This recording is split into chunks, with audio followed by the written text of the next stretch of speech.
बस यही कहानी है हम में से बहुत लोगों की, है ना। हमारे अंदर इतनी ज़्यादा डीप रूटेड हो चुकी है बात, सोसाइटी भी यही कहती है मोस्ट प्रोबेबली कि भाई साहब अगर आप आईटी एम्स नहीं जाओगे तो फिर क्या ही होगा आपकी ज़िंदगी में। ना आप आगे बढ़ पाओगे ना कुछ कर पाओगे, आपकी ज़िंदगी बस यहीं पे ख़त्म होगी। डरिए मत, आप इसमें अकेले नहीं हो। मैं भी कभी इसमें एक भाग हुआ करता था, मैं भी, जब मुझे समझ में आया कि आईटी क्या होती है। बट जितना भी मैंने इन 5-6 सालों में आप लोगों के साथ इंटरेक्ट किया है, मुझे एक बात तो क्लियर है कि बहुत लोगों ने यहाँ पे आईआईटी या एम्स इनको अपना सपना बनाया है। तो आज मेरा आप लोगों का एक सवाल है, क्या आईआईटी या एम्स जाने से आपके सपने पूरे हो जाएंगे या नहीं? चलिए शुरू करते हैं।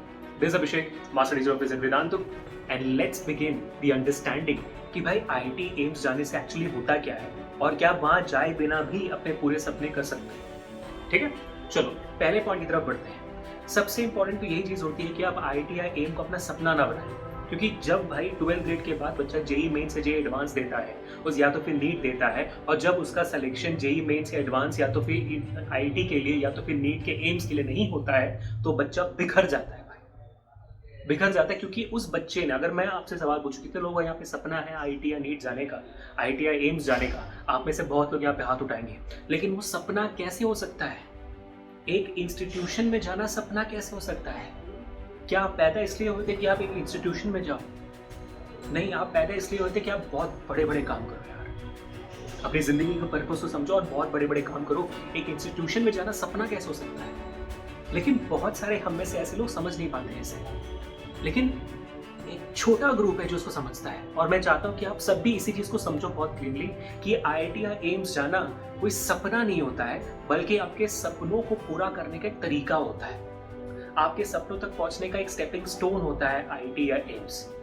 आपको वो अपॉर्चुनिटी देता है, लेकिन उसको अपना सपना ना बनाए। एज ए टीचर और इतने सारे लाखों बच्चों को बिखरते हुए देखकर और बिखर कर दोबारा खड़े होकर बिना उनके भी सफलता तक पहुंचते हुए देखकर मैं कह रहा हूं आप लोगों को कि भाई साहब प्लीज कृपया करके इनको अपना सपना ना बनाएं। हाँ, इनको एक माइलस्टोन जरूर रखें कि मेरे सपने तक पहुंचने का ये सबसे इजी तरीका हो, कि माइलस्टोन में अचीव करूँ। वो कहते हैं ना कि भाई गोल वही होना चाहिए, प्लान को बदलो। तो आईआईटी ना हुआ तो बस प्लान बदलेगा, गोल नहीं। लेकिन अगर आप आईआईटी या एम्स को अपना गोल मानोगे तो फिर जिंदगी बर्बाद। आई होप कि आप समझ कर पा रहे हो, इस बात को रिलेट कर पा रहे हो, है कि नहीं? बताना जरूर मुझे कमेंट्स में, ठीक है। अब बात करते हैं भाई साहब कि आईआईटी और एम्स जाने का बेनिफिट क्या होता है। यार मेरे हिसाब से और मेरे मेरे फाउंडर्स से जितनी मैंने बात की है, चाहे वो वंशी सर हो, पुलकित सर हो या एपी सर हो, जिनसे मैं बहुत ज़्यादा बात करता हूँ, है ना, हमारे गॉडफादर है वो, तो उनसे मुझे इतना जानने को मिला है बहुत क्लियरली। क्योंकि मैं तो मैं बोल ही सकता ना, क्योंकि मैं आईआईटी गया नहीं हूँ, लेकिन वो गए, तीनों के तीनों गए। तो और जितने भी यहाँ पे वेदांतों में आईआईटी सबसे मैंने बात किया और मेरे को बस 3 चीज़ें बाहर निकल के आई कि भाई आईआईटी जाने का ये 3 फायदा है। आपको लग रहा हो सर टीचर्स, प्रोफेसर्स, है ना, सर जगह सर, नहीं। पहला इज द एनवायरमेंट, कि वहां पे जाने के बाद जो माहौल होता है ना, क्योंकि वहां पे जो भी बच्चा इससे पहले आया था या आपके साथ आ रहा है या आपके बाद आएगा, वो सारे के सारे बच्चे मेहनत करके लाइक माइंडेडली वहां पहुंचते हैं। तो सबका जो कैपेसिटी होता है वहां पे और जो सोच होती है, वो एक दूसरे से कहीं ना कहीं तालमेल जरूर खाती है। इसलिए आपने बहुत बार सुना होगा कि भाई आईआईटी के दोस्तों ने मिलकर स्टार्टअप खोला, इसको इस कंपनी को फाउंड किया, उस कंपनी को फाउंड किया, है कि नहीं? जैसे हमारे फाउंडर्स को ले लो। तो एक माहौल होता है, और दूसरा जो मैंने अभी कह दिया आपको कि भाई साहब जो लोग होते हैं वहां पे, सो अदर स्टूडेंट्स और एनवायरमेंट, ये मिलकर आपको वो फीलिंग देते हैं कि आप ऐसी जगह पे हो जहां पे आप बहुत मचा सकते हैं। अब मेरे बात को गलत बिल्कुल मत लेना। अब ऐसी बिल्कुल बात नहीं कि बाकी बच्चे मेहनत नहीं करते या तो भाई बाकी और कॉलेज में आपको ऐसा माहौल नहीं मिलेगा। यही सोच को तो हमें बदलना है कि बाकी कॉलेजेस में भी आपको अच्छे बच्चे दिखेंगे, आपके जैसे मेहनत करते बच्चे दिखेंगे, और आपके जैसे माहौल भी वहाँ पे बहुत अच्छा मिलेगा। यही मिसकंसेप्शन तो हमें तोड़ना है भाई। वरना तो फिर टारगेट सिर्फ आपके सामने कुछ ही आईटीज रह जाएंगे। बात समझ में आई? अब एक और चीज है, जो तीसरी चीज है जो बहुत इंपॉर्टेंट होती है बेनिफिट के तौर पे कि आईटी और एम्स में क्या है, वो है उनका ब्रांड। समझ रहे हो? और ये मैं बहुत रेस्पेक्ट से कह रहा हूँ, ऐसा कि मैं मजाक उड़ा रहा हूँ आईटी का, नहीं। मैं वो जो ब्रांड लग जाता है ना, टैग लग जाते हैं कि वो आईआईटीएन हो, ये आपको बहुत जगह पे वो अपॉर्चुनिटी जरूर देता है। ऑफ कोर्स ये बात है भाई, जब इतनी रेप्यूटेड और इतनी प्रेस्टीजियस यूनिवर्सिटीज इंस्टीट्यूशंस हैं तो वहाँ पे थोड़ी अपॉर्चुनिटीज भी जरूर ज़्यादा है। बिल्कुल सही बात है। और यही brings back to the first point कि भाई आपको वो एक माइलस्टोन जैसा लेना चाहिए जो आपको बेटर अपॉर्चुनिटीज देगा अपने सपनों तक जल्दी पहुंचने के लिए, आगे बढ़ते हुए पहुंचने के लिए। और वो आप डिजर्व भी करते हो क्योंकि आपने इतनी मेहनत की है। ऑफ कोर्स आपने बहुत मेहनत की है, भगवान ने कृपा बरसी है और आप पहुंच चुके हैं आईआईटी, तो फिर आपको उसका फल भी मिलना चाहिए। तो वो ब्रांड आपके सामने लग जाता है, जो बहुत बड़ी बात होती है ना। तो ये 3 चीजें हैं जो भाई आपको आईआईटी या एम्स जाने पे फायदे मिलते हैं आपको। अब इसके अलावा कोई और आपको लगता है तो मुझे बताना कमेंट्स में, है ना। अगले जब मैं इस वीडियो को बनाऊंगा तो वो भी ऐड कर दूंगा। चलिए अब मान लेते हैं कि भाई साहब नहीं हो पाया आईआईटी, तो इससे क्या डिफरेंट क्या होगा। सबसे इंपॉर्टेंट हमें ये समझना है कि टीचर्स और प्रोफेसर्स यही वो इंसान है जो आपको पढ़ाएंगे वहां।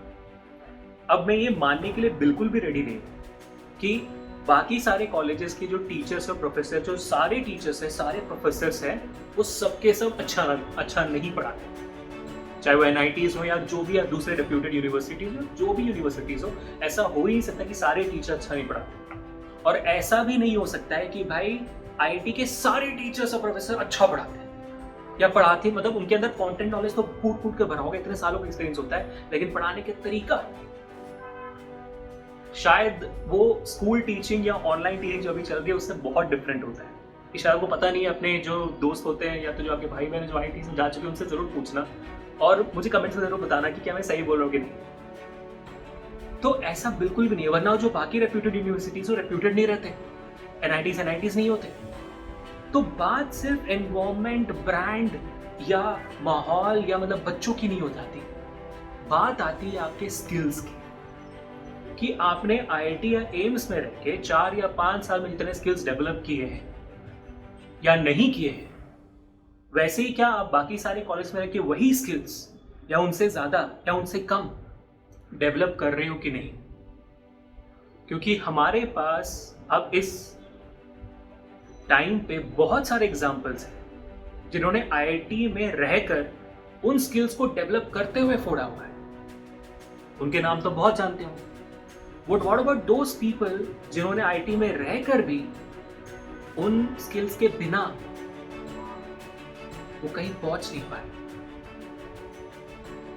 हमारे पास ऐसे बहुत सारे एग्जाम्पल्स हैं जो आईआईटी में मैकेनिकल करते हैं, सीएस करते हैं, उसके बाद फिर एमटेक भी करते हैं आईआईटी से या तो बाहर जाए करते हैं, उसके बाद भी शायद नौकरी के लिए मेरे आपके सबके जैसे यहां वो भटकते हैं। इनका नाम नहीं आता कभी सामने। ऑफ कोर्स की बात है, जब आप देखते हो 10-15 हज़ार 20 हज़ार बच्चे एक साथ जब पढ़ते हैं, भाई अपॉर्चुनिटीज तो लिमिटेड होती है ना नौकरी की।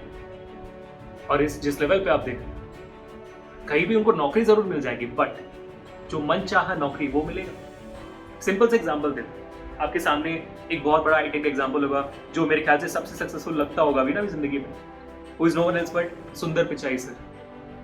पता ही इस भाई कौन है वो सबको, वो भी आईआईटीएन है। बट क्या आपको पता है कि उन्होंने आईआईटी किस में की थी, कौन से सब्जेक्ट में की थी, उनके स्पेशलाइजेशन क्या था?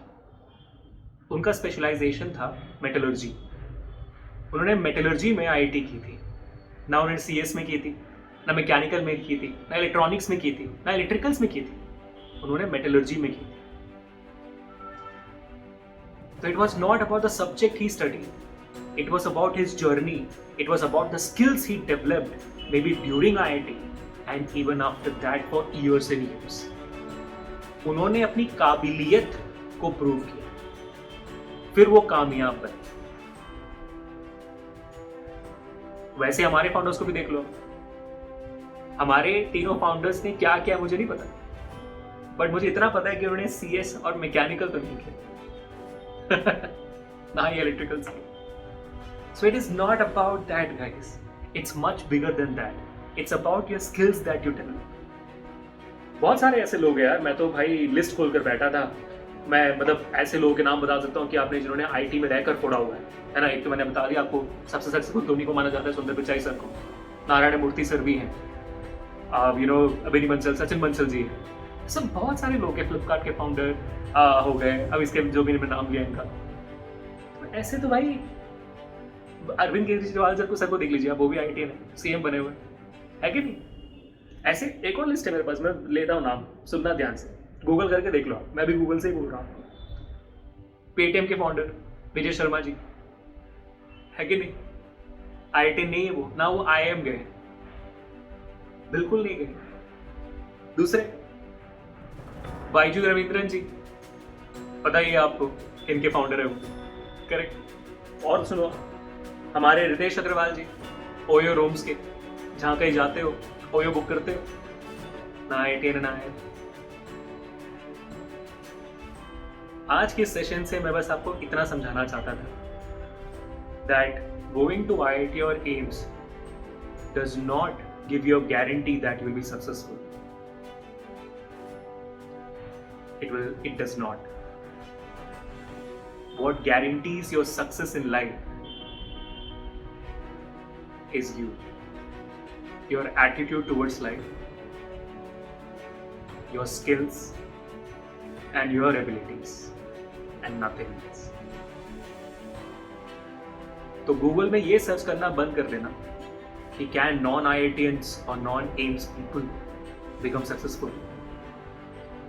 इनफैक्ट ये गूगल करना कि हम अपनी काबिलियत और कैसे बढ़ाएं, ऐसी कौन सी स्किल्स हैं जो हम डेवलप करें कि हम जो भी कॉलेज में हो, जहां भी हो, जिस शहर में उस दुनिया के, वहां से भी अपने सपने पूरे करें।